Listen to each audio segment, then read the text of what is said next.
So here we go. Held a Podcast Super Show. Held a Podcast Super Show, number 3. You know, I'm actually, I have to say, I'm really proud of you, and I'm really proud of myself. It only took us 2 episodes to realize that we needed to murder Kyle. And it only took us 2 blows to the head to get the job done. Yeah. It was impressive how quickly he went down. I really thought it was going to take more than that. It's a good thing you always carry that hammer to discipline me. Yeah, absolutely. Yeah. So obviously Kyle's not here this week because he's dead. Well, I mean, technically he's here. I mean, he's there. Kyle's on vacation this week. We're not even in his basement. We're at the Health Breakfast Studios in an undisclosed location from parts unknown. It's Orlando, Florida. So and Ryan, this is The Price is Right. This week we're going to say fuck it to the 5 minutes on the clock. Just to see what fucking something is like. Just to see what fucking something happens. Since it's just Ryan and I this week, we're gonna play around with the format a little bit. We're gonna be talking a lot about webcomics this week, and we're gonna be talking a fair bit. You know, every week on the show, we kind of strive to bring you a better show. Obviously, we have very little experience in the world of podcasting. Someone. After listening to last listening to last week's show, I determined that I definitely have the ability to run the program as it happens, but putting the outline beforehand is not something that is to my strength. So we decided to give Ryan the responsibility of making the outline for the show, and I'm going to run the outline as it was written to me. So if the show is just shit this week, you can blame Ryan. Or no, actually, you can blame Kyle. Yeah. Because he didn't stop us. He not when I wrote the outline, and not when I came at him with the hammer. With the hammer. He didn't even put up a fight. It's almost like he wanted to die. Yeah, that's Kyle. I'm gonna be shit talking Kyle a lot on the program this week because frankly I want to see if he listens to the show at all. So if he says something to me after this is all said and done, I will know that he's been listening. And I will be taking up the role of Kyle and will be talking quite a bit about his favorite hockey team, the Carolina Hurricanes. He always wears that hat, you know. Wow, you had to do just enough research to really piss some people off with that. I'm proud of you. I know, yeah. So they just signed Flaherty. He's an 18-year-old, 207 pounds. I didn't read one article. Shut up. So we're gonna this week's program might run a little shorter than usual, or it could run considerably longer because Kyle isn't here to stop us. We only have a few things to talk about, but the things we have to talk about are things that we're both firmly invested in. Abandon all hope, ye who enter here. So we're gonna get some of the common segments that Kyle would normally participate more in out of the way first out of the gate, so we don't get bogged down with them later when we really get into that firm webcomics discussion. So the first thing we're actually going to talk about, have you not tried this yet? Are you waiting for the segment? I cheated just a tiny bit because I stirred it with my finger and tasted it. But I have not had a man's taste of what this is. All right, so this week's What Are You Drinking and Why? I'm drinking a Wild Turkey and soda on the rocks. Is that ginger ale? No. Soda being seltzer water. Of course. Because I don't fuck around this week. That is how our readers know. I might end up drinking some straight bourbon later because, again, I don't fuck around. Or no, actually I do fuck around quite a bit, but I'm just in the mood to drink some liquor tonight. So, Ryan, last week's theme was blue. Yes. This week's theme is clearly red. That's Kyle's blood. We're going to call this drink Kyle's blood.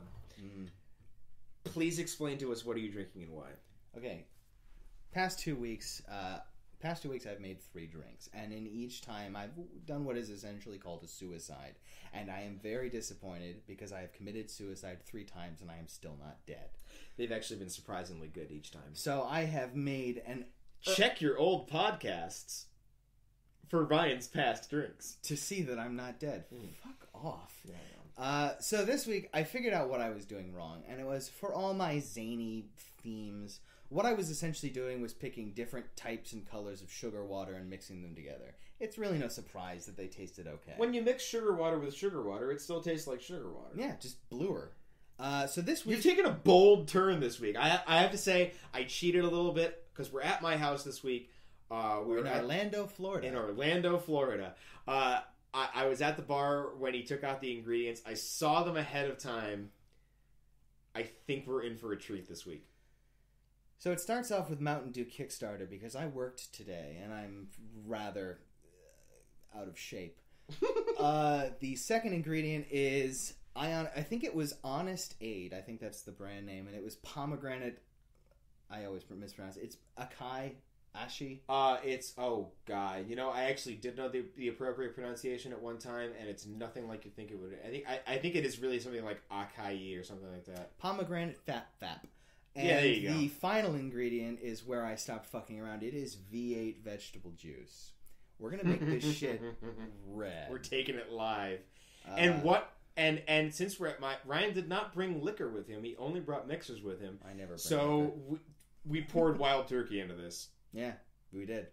Which honestly, the other thing I was thinking was rum, and in retrospect, that probably would have been a worse idea. I don't have rum. I have straight Kentucky bourbon. So you only have rum when I leave it at your house. Yes. I occasionally when I buy liquor, I buy straight Kentucky bourbon. Let's talk more about your alcohol shopping habits instead. I also buy Miller High Life. Okay. Let's drink this thing. No. There's something floating in it, and I hope that is an acai vegan bullshit berry. No, it's the brother to the bug that was swimming in your bourbon. Hey, bourbon is still sterile. drank. Bourbon is sterile. No, at a guess, I would say that this is the flecks of vegetable matter that make up the 2 full servings in V8, brought to you by V8, which is why I'm about to make the most horrible noise.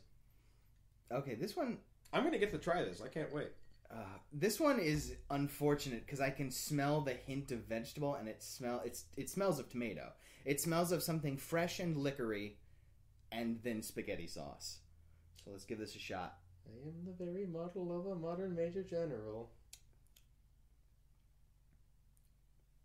That is odd. I don't quite know how to describe that one. You barely touched that to your lips.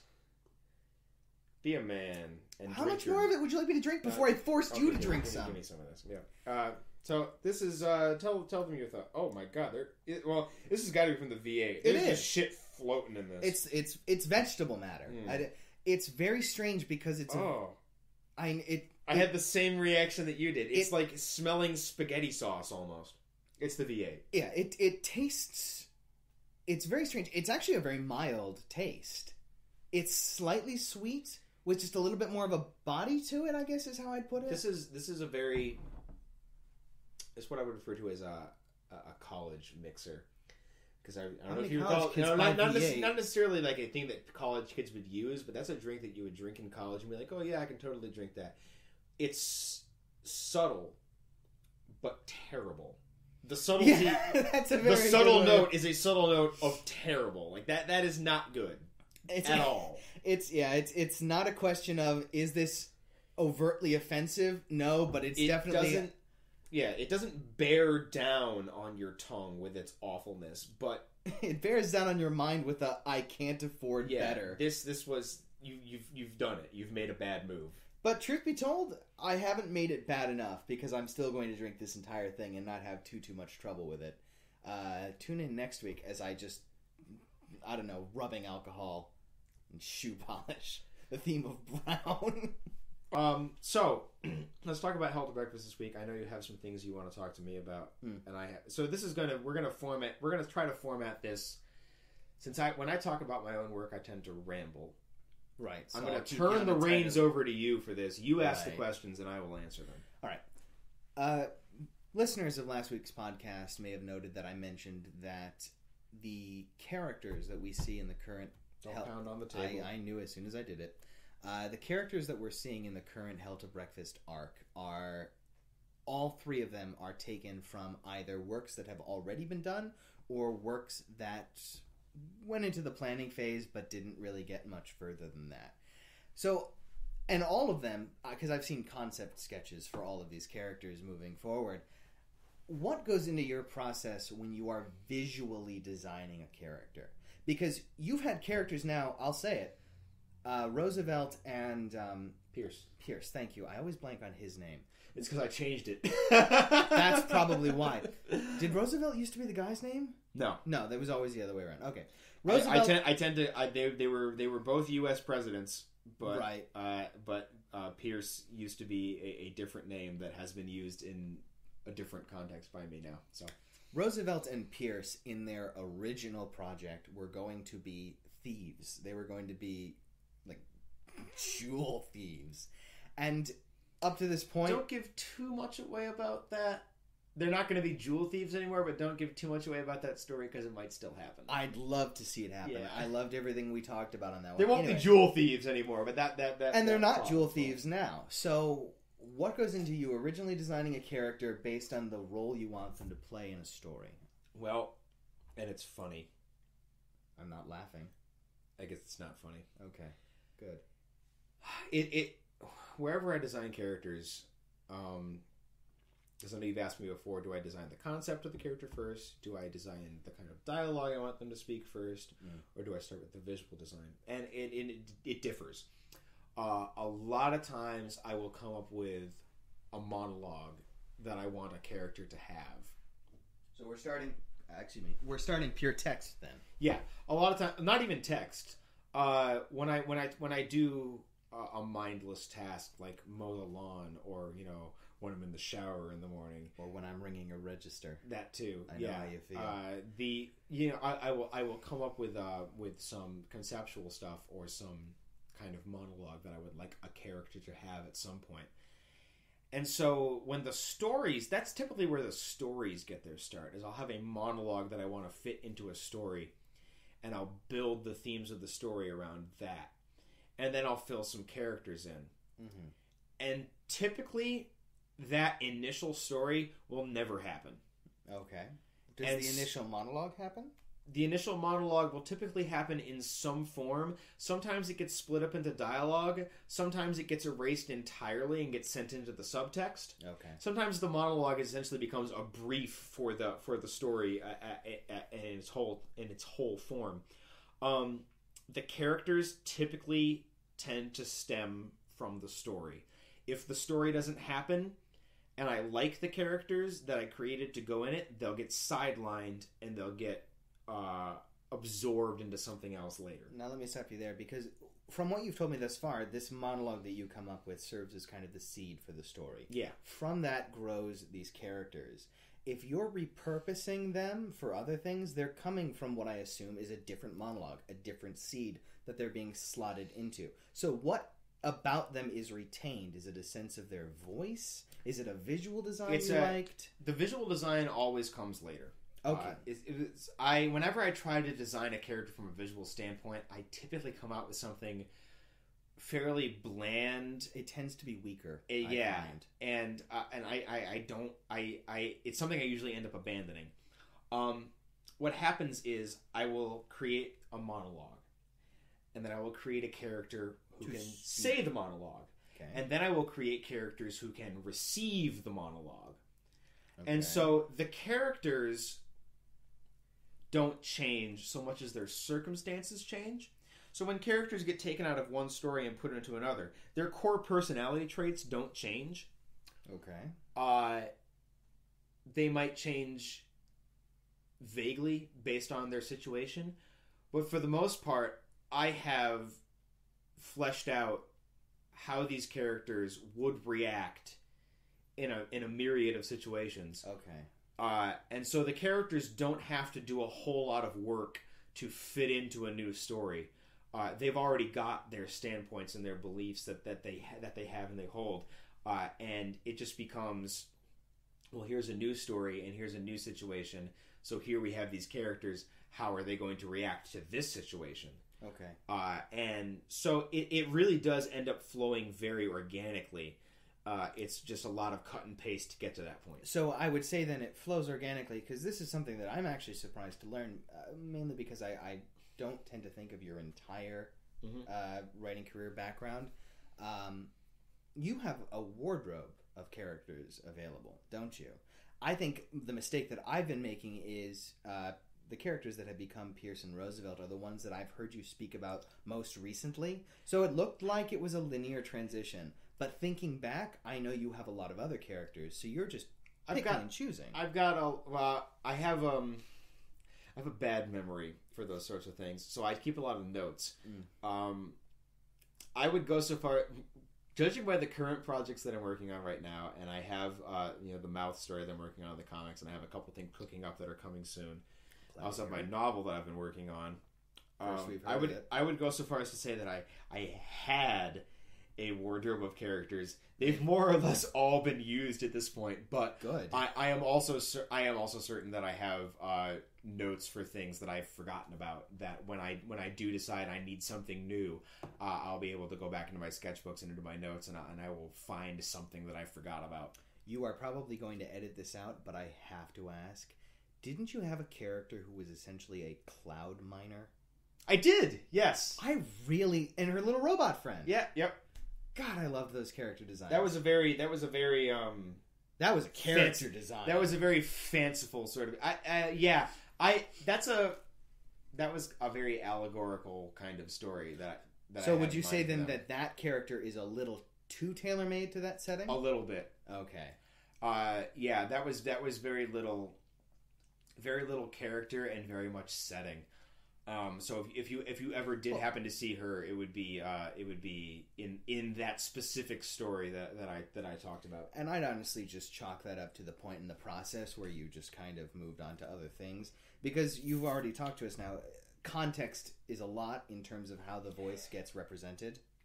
So you had a lot of context planned out. You hadn't gotten to that next stage yet. I also generally I like to represent characters not necessarily over a lifetime, but over a significant period of time in their lives. And so when I'm developing a piece of short fiction, be it a comic or prose, I have a hard time creating a character to exist specifically there, because when I have them in that short piece, I, as a writer, want to know more about them, and I want to write more about them. So I have a difficult time writing short pieces, and it's why a lot of my short pieces in the past have involved real-life characters, because those characters exist in real life, and therefore I don't need to invent their lives after the story is over. And that is that's a good point, and that might be the point where we end the Hell to Breakfast discussion. That is probably the most valuable tool that a creator can utilize, is writing far more than will ever be seen. I personally, this is my personal philosophy, you should look at your characters in terms of the reader is going to see your characters through a pinhole in a box. That box still needs to be full. Okay, so Ryan and I talked about this beforehand. We did some real planning about this beforehand. We found out that Kyle wasn't going to be here this week, and we said, let's get real heavy into some webcomics shit. Into webcomics that Kyle probably wouldn't get into as deeply as we did.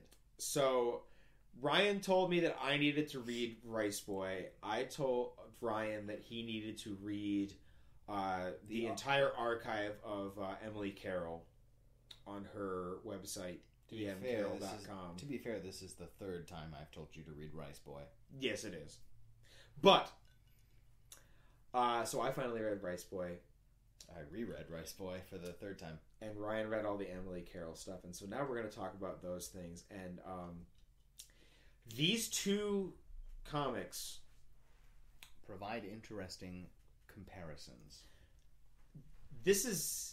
I really think, and Ryan, you can agree with me or disagree with me, I think that these two things we decided to focus in on this week, these represent probably some of the most important things going on in comics on the internet.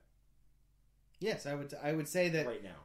I don't know that I would say that they are the two most important things, but they're damn close. Yes, I think I know what you're talking about. They thoroughly represent Riceboy particularly. I know what you're going to say now. Important narratives presented in a purely digital context for consumption on the internet for free. And specifically with regard to the Emily Carroll stuff, in a very interactive, digital fashion. Some of them. We can talk about that later. But I'd love to talk about it. But and as much as I love all the content of the Emily Carroll stuff, what I really want to talk about there is the digital presentation. See, now, I need to raise this point then, because you actually aren't saying the things I thought you were going to say. I want to start with Riceboy, actually. Okay. And I want to start, the statement I want to start with Riceboy with. When I read Riceboy, and I came at Ryan like a furious storm when I finished Riceboy. Just like the Carolina Hurricanes. Because Kyle's favorite NHL team. And I will strive to do as I feel we should always strive to do on this podcast, and that is focus on the positive. Talk about the negative when we have to, but we'll focus on the positive. Okay.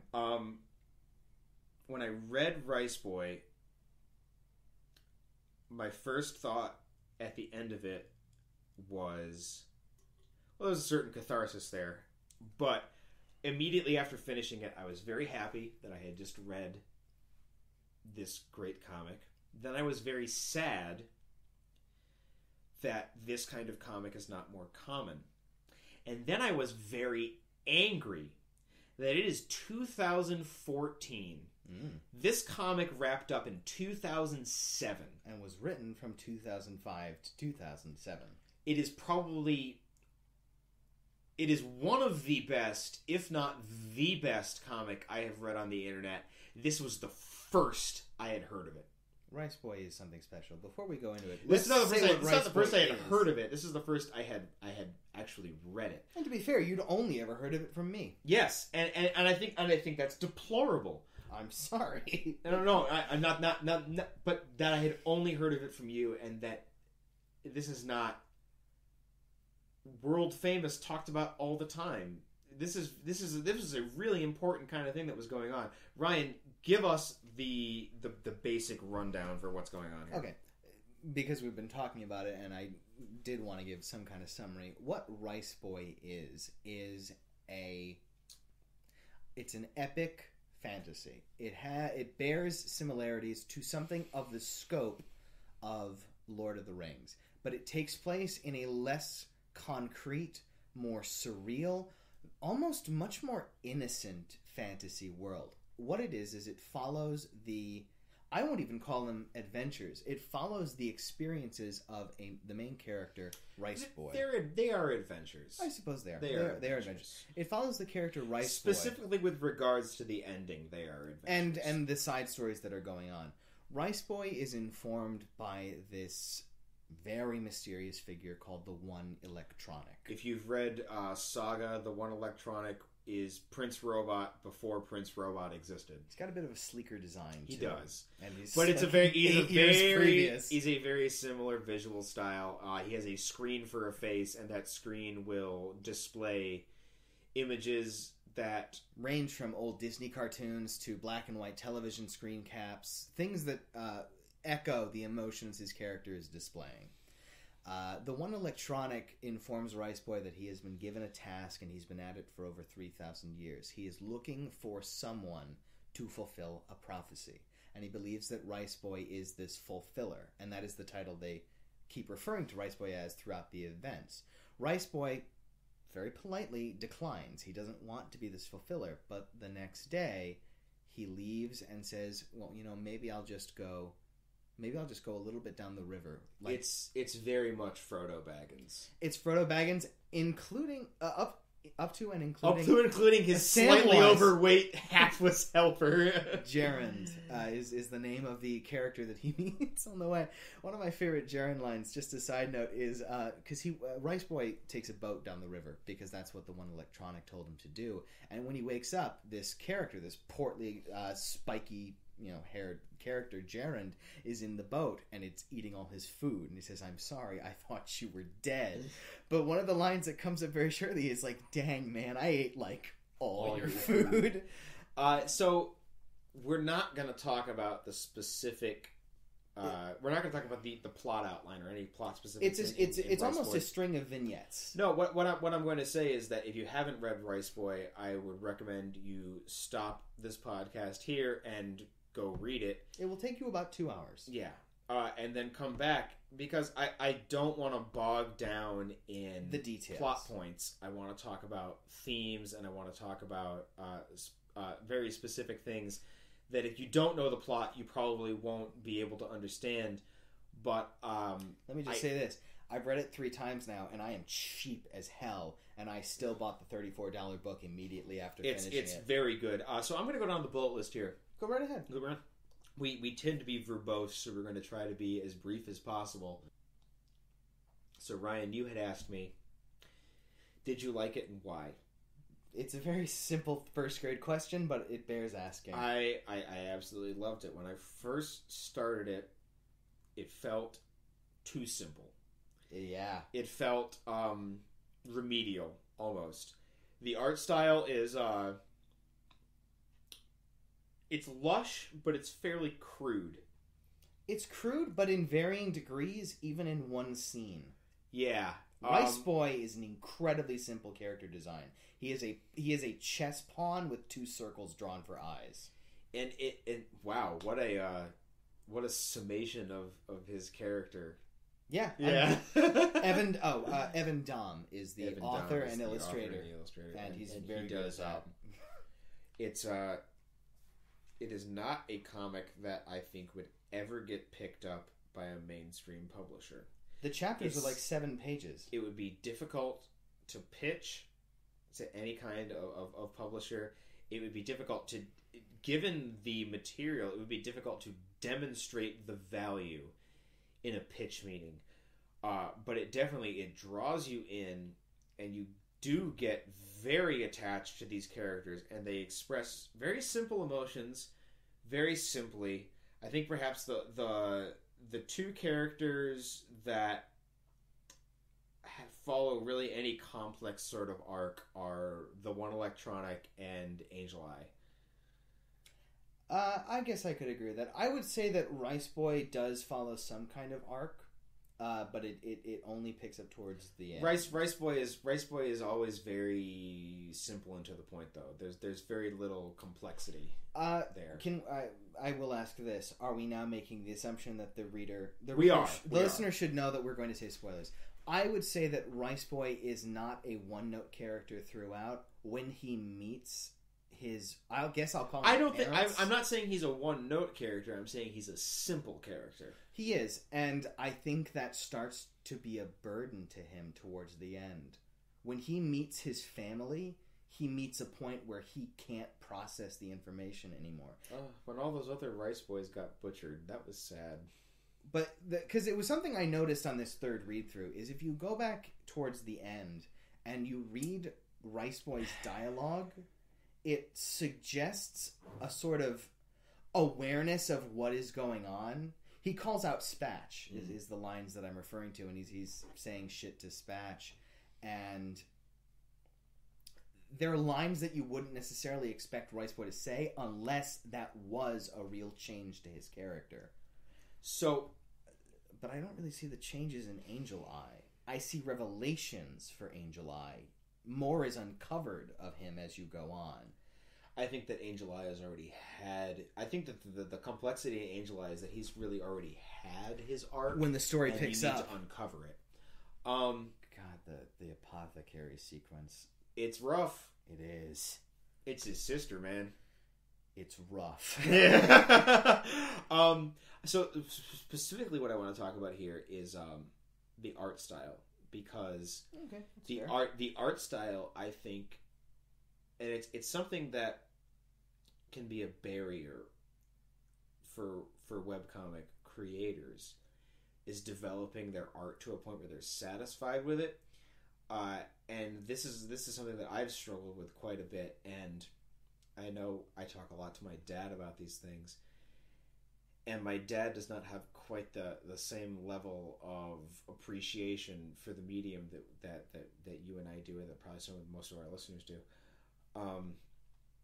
And so he will take things that I think are fantastic, and he'll say, "Wow, that art really sucks," that kind of thing. And I think that Riceboy is one of those things that a casual or observer would really think that the art is very crude and unskilled, and I think that those people would be thoroughly incorrect in their initial assumptions. You look at it, and at first glance, the art does not appear to be particularly skilled, but taking a few pages, several pages to look at it, to really examine the kind of things that are going on, everything is intentional. Everything is put in its place. Everything is very well blocked. Oh, yeah. Which is something that so many webcomics suffer a failure from, is poor blocking. Stop pointing that bottle at me. No, go on. That was my... Yeah, well, you know. But there's a sense of the deliberate hand in the art that is absent from so many webcomics, that is really a model that people should seek after. And in terms of what we were just discussing with your comic, and in terms of the barrier you're talking about, let me make it a little bit more concrete to our listeners who've maybe opened to the Riceboy page. You're looking at the one electronic, and that's an interesting design. You want to know more about this character. He's put next to, physically, at the bar, he's put next to Calabash. Right. Who looks like a baby's first character design kind of thing. Like something you'd expect to see stuffed. Yeah. Both Calabash and the one electronic are perfectly designed for their character, its import in the story, their voice, their presence in the scene. Calabash is a retiring character in that first sequence. No shit, he doesn't stand out as much as the one electronic. He doesn't want to anymore. I think that the real strength in Evan Dahm's art is a lot of comic creators will use inhuman characters because they don't want to draw human characteristics and human emotions. They find them too difficult. They don't want to draw hands. They don't want to draw faces. They don't want to draw anatomy. And Evan Dahm draws inhuman characters, but he doesn't do that because he's an incapable artist. All of his characters express a range of emotion that should be impossible for them. Exactly, and is rarely seen in comics that draw fully human characters. Look at the first chapter. Look at Calabash's range of emotions over those couple of pages. And if anybody, and if you do need a primer on what essentially is character acting in comics, a good first read for anybody looking to get into comics and looking to really start something is Scott McCloud's Making Comics. I know that I've talked to a lot of people about Scott McCloud, and I've had people say to me, who the hell died and made Scott McCloud the king of comics? I've never read any comics by Scott McCloud. I've never heard of anything noteworthy written by him. I have heard people that have read Scott McCloud's comics, and I've heard they're nothing special. But as a teacher, he really brings up a lot of excellent points and a lot of real nuances and things that if you read Making Comics by Scott McCloud and then you go and read Riceboy, you will see all of the bullet points. You'll see the degree to which Evan Dahm appreciates and understands his craft. It's such a well-constructed piece of work that there is nothing bad I can think to say about it. Anything that I might have criticized about it, I can wheel back into something positive. Yeah, pretty much. Like I said, I've read Riceboy 3 times. The first time I read it, I was still in college, and while it's not anything special for me to have done this, I skipped the entire day's worth of classes and devoted it just to reading Riceboy. So as a note, I also did the same thing with one of Evan Dahm's other stories, Order of Tales, which also occupies a special place in my heart, but not quite to the degree Riceboy does. Riceboy is something special. If you don't agree with me, that's fine. I'm certain we probably wouldn't. I'm going to go ahead and say no. That's not fine. If you don't think Riceboy is something special, something is wrong with you. Or at the very least, you shouldn't be listening to this podcast. Yeah, definitely. If you do not think that Riceboy is something special, this is not the podcast for you. And again, I know I'm referring way too much to that first chapter, but it's another point I want to bring up. I believe her name is Mabel. It might have been... The bartender? Yeah, Mabel? Yeah. It might have been Margarita. I don't remember. Okay. She has maybe 3 lines of dialogue max in that first chapter. But one of the lines of dialogue is, someone named a boat after me once. And that line of dialogue, where it is placed, is so perfect and so dense that you get a full sense of that character spanning years back. Somebody named the boat after her once. Okay, so I'm going to wrap this up here, and this is something where you don't get to talk, because this is a question that I think was specifically designed for me. Mm. The question is, would you read something else by Evan Dahm? Yeah, I can't answer that. And the answer is Order of Tales. Or Vatu, which is ongoing. Okay. And the answer is unequivocally yes. Mm-hmm. He's a master of his craft. I would absolutely go into anything else that he had written. And I love to pick up not just works but artists and to really follow their work, and this is definitely somebody that I could get attached to. Okay, so the other thing we read this week was we both read pretty much every comic that is on Emily Carroll's website. You didn't read the Dream Diaries, I did. I did not read the Dream Diaries. I read a few of them. I found them to be rather disjointed. It would be difficult to discuss them. Yeah. They are words represented by images. As a gallery of images representing an artist's talent, I recommend them. So if you want to know exactly what we're talking about, you should go to Emily Carroll's website. The website is emcarroll. That's carroll.com/comic. While we're at it, did we give Dahm's URL? We did not. If you are interested in the Riceboy comic, it's at a place that's not on my list right here. I believe it is riceboy.com with a hyphen between rice and boy. You know, I'm pretty sure you could Google Riceboy. RICE-BOY.com. There, that's exactly it. It'll give you access to all of the comics he's written. So Emily Carroll is apparently a very accomplished illustrator that I have just recently discovered. And she writes a lot of supernatural comics, a lot of horror comics. Each of us gravitated to a specific comic that I think we're going to want to discuss at some length, and we'll try to keep it brief. But Ryan, I'm going to let you go first with yours. And again, these are all very short. And the first thing I want to note is that every comic on her page is really presented more as a portfolio, I would say. It's a list of short concepts in a gallery.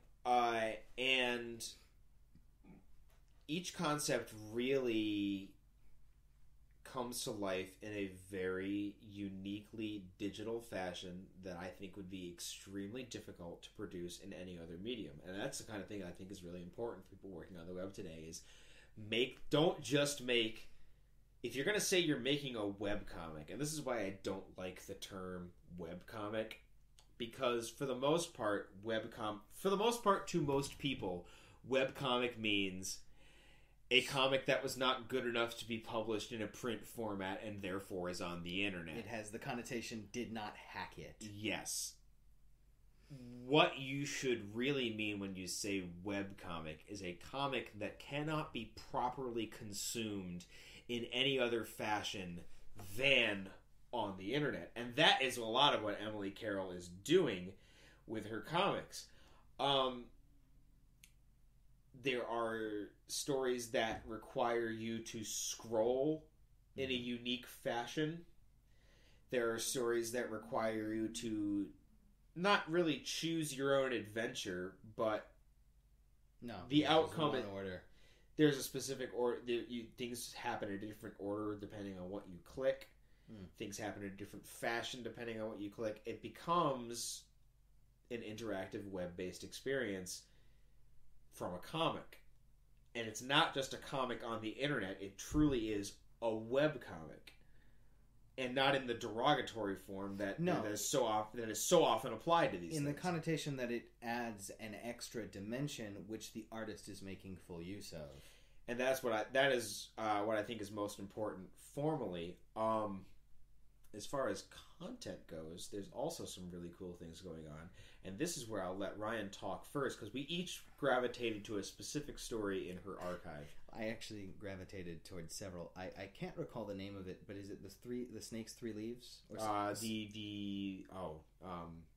the Snake Leaves, or the three Snake Leaves. Yeah, you'll see it. That one that occupies a special place in my heart, because that is a story that does like 3 180s, but it's not. And that is another story that it does not have branching paths, but depending on where you click and when, you can view the same story from 2 different perspectives.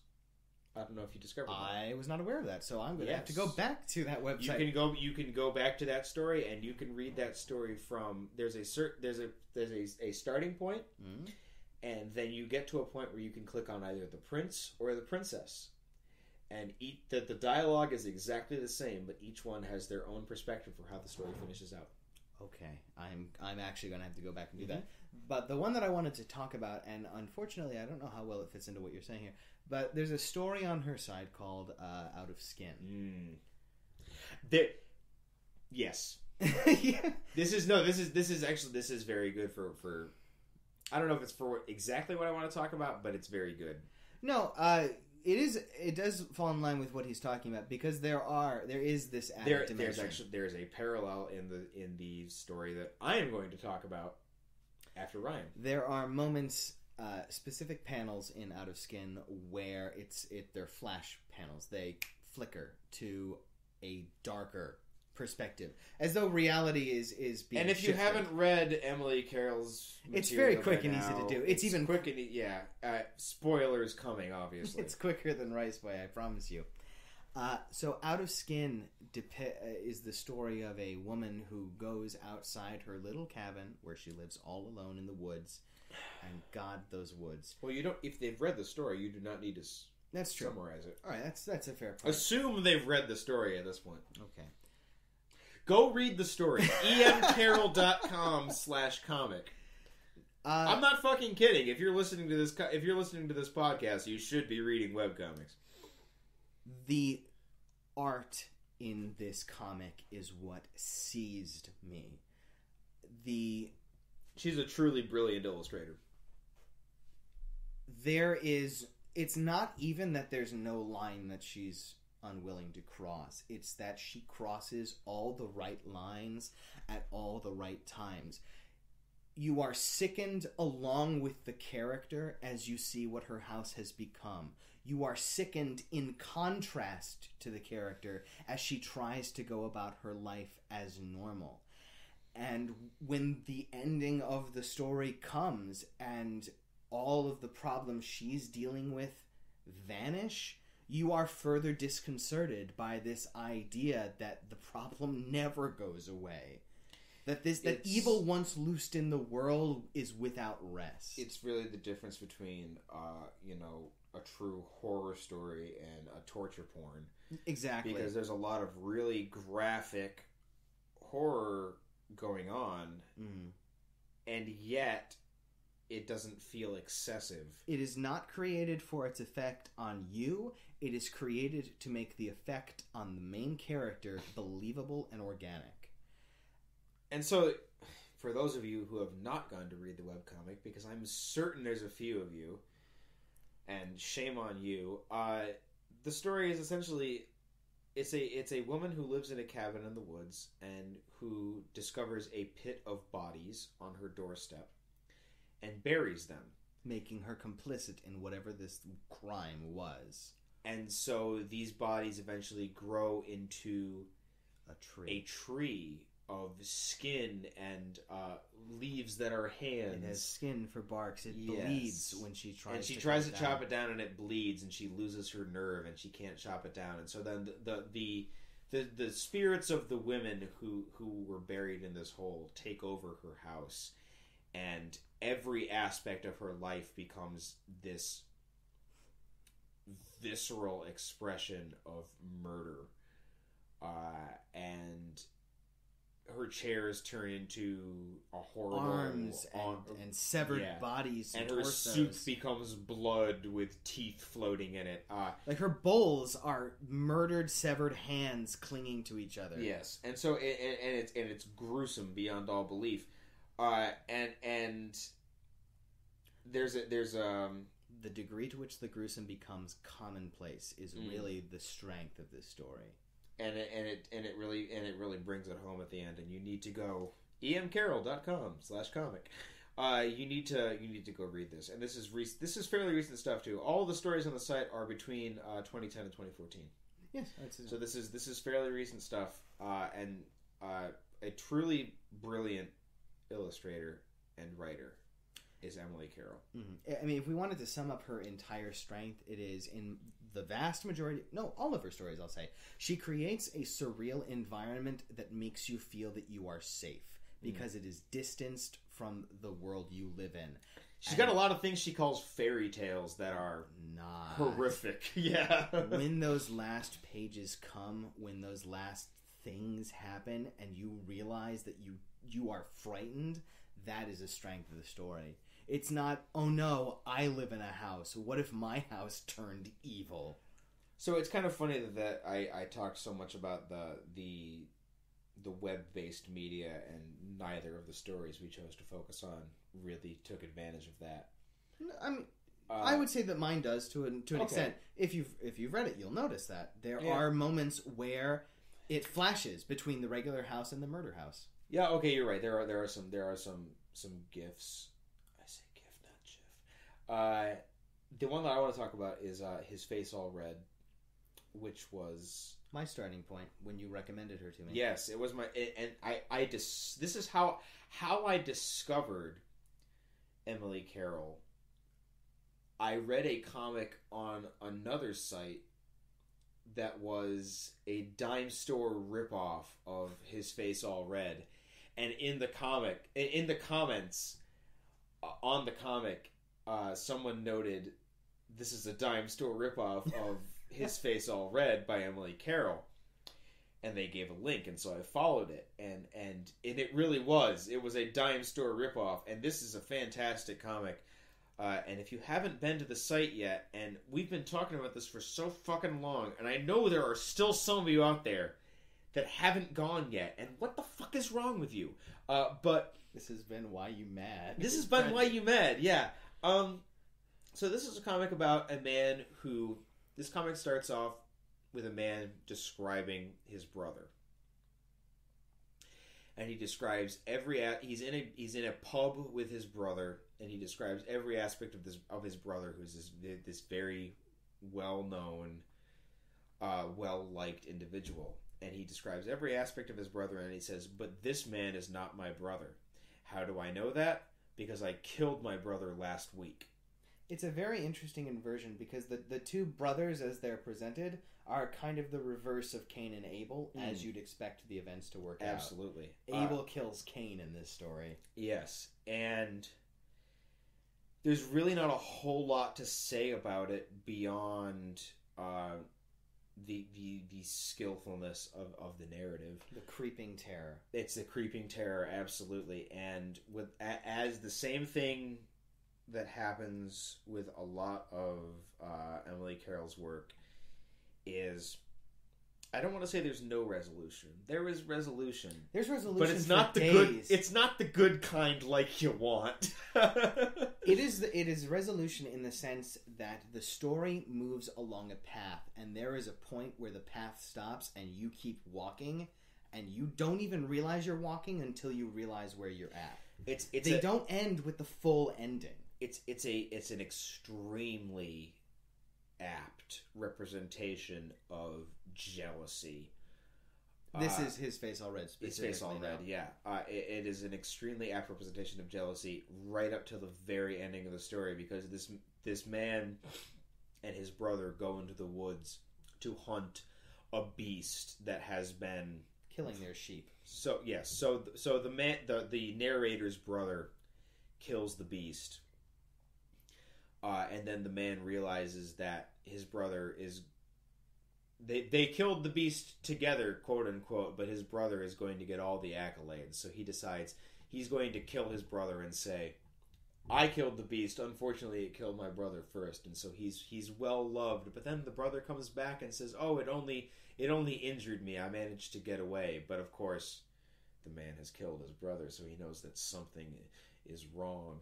And even though this doppelganger has come to town and says, "Oh, my brother saved me from the beast, and he's the only reason I'm still alive," the brother is still not satisfied, because there's this nagging sensation that his brother's presence lives on in his life even after he murders him. It's a common element in a lot of Emily Carroll's stories that are specifically marked as horror, and it is this idea that any injustice, any evil committed, will bear fruit. This is true in Out of Skin. It's true in His Face All Red. It's true in her most recent story, The Hole the Fox Made. Yes, is her most recent story. The Hole the Fox Did Make. The Hole the Fox Did Make. Thank you.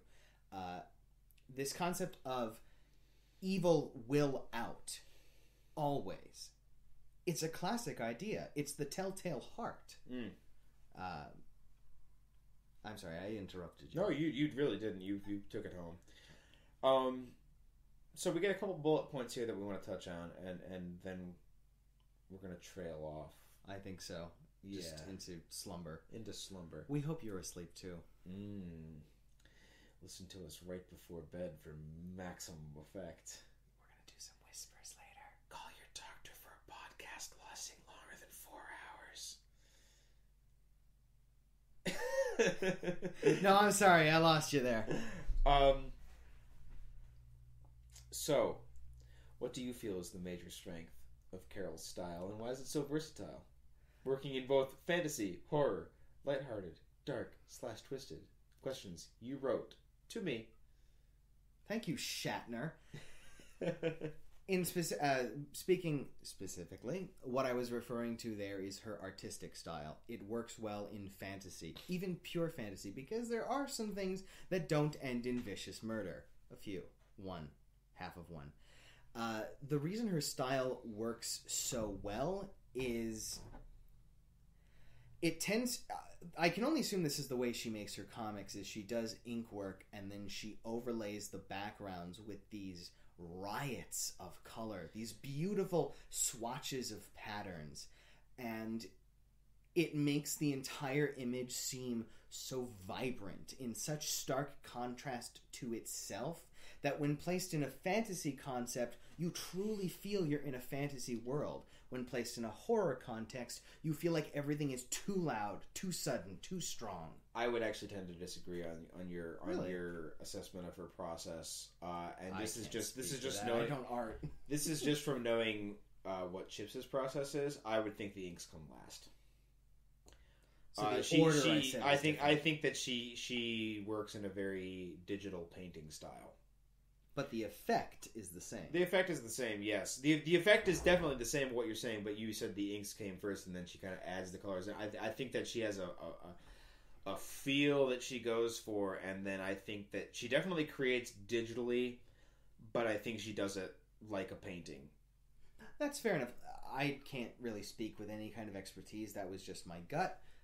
But now that you say it, you're probably right. She probably starts with the riots of color and overlays meaning over them. One of the things that Chips always drove home to me... This is MB Chips at youtube.com/MBChips. Are we not even really sure of that URL? Nope, we're not. Really look it up. If it resolves to nothing, it means he deleted his whole archive. I can say almost for certain that he does not listen to this podcast, so I think we're good. Alrighty. But I think that it comes from the opposite direction. I think that she paints the colors in first, and then she refines the detail down as she goes. Fair enough. Which is the opposite of the way that I do it. Because I do the inks first, and then I color. I add the colors in afterwards. Color's a relatively new thing to your process. It is and it isn't. The good color. The color as you have it now is you can't equate them. Yeah. Yeah. So was that about all we had to say about Emily Carroll? It was damn close. Okay. And I think the take-home message from Emily Carroll is, here is a skilled artist and illustrator who could hack it in any kind of publication. Maybe not any kind, not like a Marvel DC sort of thing, but that is not what I'm thinking about right now. She honestly could be brought on to certain projects. She could illustrate whatever she wanted to illustrate, and the fact that she is choosing to work in such a web specific fashion is very inspiring to me. So these are our things to check out for this week. Riceboy, Evan Dahm. Yep. Go for it. Google it. Bing it if you have to. No, just don't, get there. No, don't Bing it. Don't Bing it. Welcome to Riceboy. No, I don't want that. Something I cannot believe I had missed until this point. Largely my fault. I didn't push it hard enough, I guess. And if you're a fan of webcomics, you have either read Riceboy or you will be equally upset that you have not read it until this point. Emily Carroll, another great artist to check out. Certainly not as large an archive as Riceboy has to offer. No.